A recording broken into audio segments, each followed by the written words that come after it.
كمان واحد كمان واحد.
Yeah, the Israel Defense Forces has got to operate inside Rafah, and it's got to operate inside Rafah with the same conclusive goals as it has done in Gaza City, as it has done in Jabalia, as it has done and continues to do in Khan Yunis.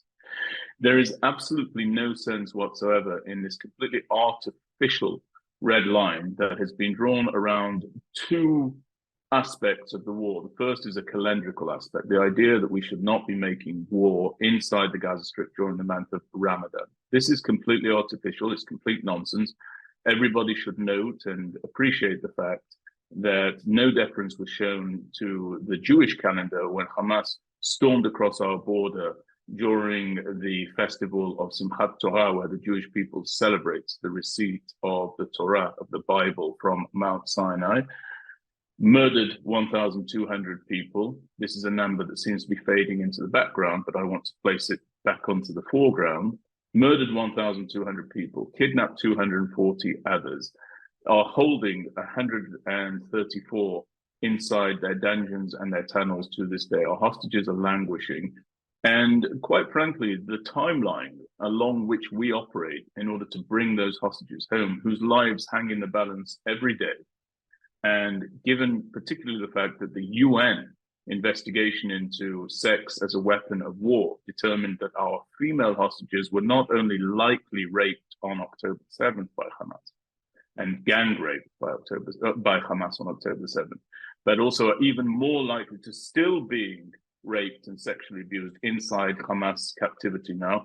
Given those considerations, I don't think that we have any requirement whatsoever to be deferential to the calendar of, frankly, any people when it comes to achieving our primary goal here, and that is to bring our hostages home. So yes, we have to operate in Rafah.